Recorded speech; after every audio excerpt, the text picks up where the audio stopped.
कि जब हम अनपढ़ थे तो हम गांव में रहते थे। जब हम अनपढ़ थे तो हम गांव में रहते थे। हम पढ़े लिखे हो गए तो तनाव में रहते हैं। अच्छा।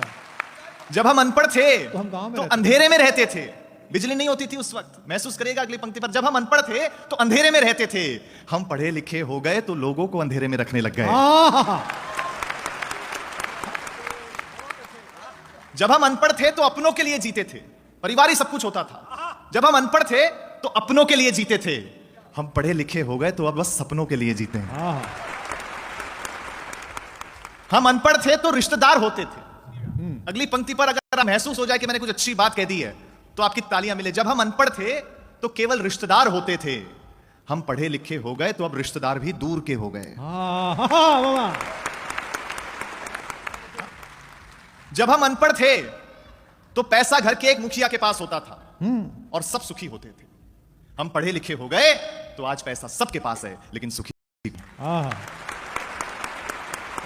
जब हम अनपढ़ थे तो परिवार ही बैंक बैलेंस हुआ करता था।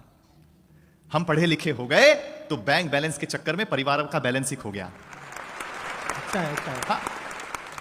देखिए, अनपढ़ों ने हमें दिया बहुत कुछ है, लिया कुछ भी नहीं है। आपका ध्यान चाहता हूं, अनपढ़ों ने हमें दिया बहुत कुछ है, लिया कुछ भी नहीं है। हम वो आखिरी पीढ़ी हैं साहब जिनकी माओ का सोशल मीडिया पे अकाउंट ही नहीं है। कितनी अच्छी बात है। अंतिम दो पंक्तियां कहकर के आपसे विदा चाहता हूं। आपको लगे अगर रोहित शर्मा ने अच्छी ओपनिंग कर दी हो तो मुझे तालियों से विदा कर देना कि जहां हर इंसान भोला है, मन का सच्चा है, दिल साफ है। जहां हर इंसान भोला है, मन का सच्चा है, ऐ शहर तुझसे तो मेरे अनपढ़ों का गांव ही अच्छा है। बहुत बहुत धन्यवाद।